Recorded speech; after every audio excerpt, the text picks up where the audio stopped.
Let's get right into it. When we think about getting good with money, we tend to think it's all about what you know. Spreadsheets, data, fancy degrees. But what if I told you that's mostly wrong? What if doing well with money has way more to do with how you behave? It's an idea that might just change how you see your finances forever. To kick things off, I've got a true story for you. And it's one that completely flips everything we assume about financial success right on its head. It's kind of like the tortoise and the hare, but, with millions of real-world dollars at stake. So meet our two characters. In one corner, you've got Richard Fiscone, a Harvard-educated big-shot executive at Merrill Lynch. And in the other corner, Ronald Reed, a lifelong janitor from rural Vermont. Now, you probably think you know exactly how this story ends, right? Well, you'd be wrong. So Ronald's strategy was almost shockingly simple. He lived a frugal life, he saved what little he could from his paychecks, and he put that money into solid, dependable blue-chip stocks. And then, and this is the hardest part for most of us, he just waited. For decades, he let that money sit and grow, and that patience quietly turned his small savings into an incredible $8 million fortune. Now, on the complete flip side, you have Richard Fuscone, the guy with every possible advantage, right? The Ivy League education, the high-powered career. But he got greedy. He took on huge amounts of debt to live this crazy lifestyle. We're talking a mansion that cost $90,000 a month just to maintain. So when the 2008 financial crisis hit, his whole world, which was built on leverage, just collapsed. He lost everything and went bankrupt. And that's really the whole point, isn't it? The huge gap in their education and their income. None of it mattered in the end. It all came down to simple behavior. Ronald was patient. Richard was greedy. And that right there was the multi-million-dollar difference. So this idea about behavior is absolutely crucial, and it leads us right into our next point. It explains why we all view money so differently.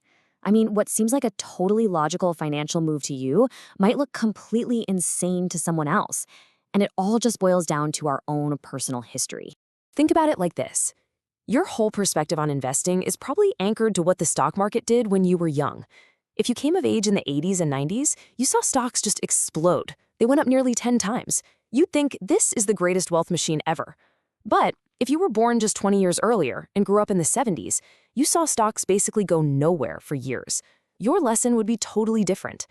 And the thing is, neither of those views is crazy. They're just shaped by completely different realities. This quote just nails it, doesn't it? Our personal experience is this tiny, tiny sliver of financial history, but it forms maybe 80% of our worldview on how money works. It's why we're all playing our own unique game with our own set of rules that makes perfect sense to us, even if it looks bizarre to everyone else.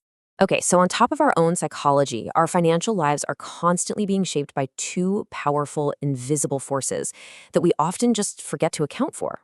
And those forces are luck and risk. You gotta think of them as siblings, two sides of the same coin. They're just the reality that no matter how smart you are or how hard you work, you are never 100% in control of the outcome. Life's just way too complex for that. For a perfect example, let's talk about Bill Gates. I mean, the guy is obviously brilliant. His work ethic is legendary. No one's denying that. But his story also starts with a dose of luck that is so wild, it's literally 1 in a million. Let me put that 1 in a million thing in perspective for you. Go back to 1968. At that time, there were about 303 million high school-age kids in the entire world.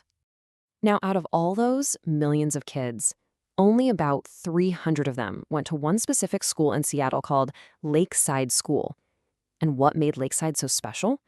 It was one of the only high schools on the entire planet that had a computer. And yep, Bill Gates was one of those 300 students. That gave him a literal 1 in a million head start.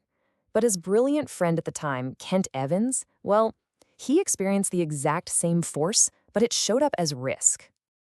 You see, Kent was right there with Gates, just as smart, just as into computers. They were already planning to start a company together. But Kent died in a mountaineering accident before he even graduated.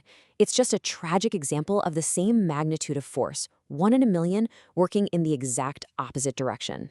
So much of our success is out of our control. What can we actually do? Well, this brings us to the real secret to building wealth. And it's not about being a genius or making some wildly risky bet. It's actually something much simpler, and yet much, much harder to do. Here it is. Getting money and keeping money are two totally different skills. Getting wealthy requires taking risks, being optimistic. But staying wealthy, that requires humility.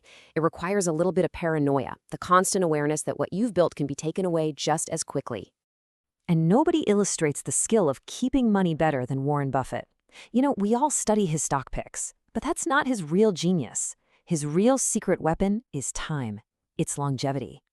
I mean, just look at this. This chart is absolutely stunning. Of his roughly $84.5 billion, $81.5 billion of it came after his 65th birthday. His success isn't just about being a great investor. It's about being a great investor for 3/4 of a century. His real skill, his superpower, is just survival. He never got wiped out. He never panicked and sold during a crash. He just stuck around long enough for the incredible magic of compounding to work. That's it. So, okay, if survival is the strategy, then what's the goal? What's the point of it all? Well, that brings us to the final, and I would argue the absolute hardest financial skill to master. There's this amazing story about the author Joseph Heller. He's at a party with Kurt Vonnegut, and Vonnegut points out that their host, a hedge fund manager, made more money in a single day than Heller's masterpiece novel Catch-22 had earned in its entire history. And Heller's response is just perfect. He says, "Yes, but I have something he will never have. Enough." It's such a simple word, but it's a profound idea. It's knowing when to stop moving the goalpost. Because when you don't have that sense of enough, it is so incredibly dangerous. I mean, look at cautionary tales like Bernie Madoff. These guys were already unimaginably wealthy, but they risked everything they had and needed, their freedom, their reputation, their families, for more money they didn't have and absolutely didn't need. They just had no sense of when to stop. And so that leaves us with this one final question. It might be the most important one you can ever ask yourself on your own financial journey, because knowing the answer to this question, that's the only way to get off the endless treadmill of wanting more.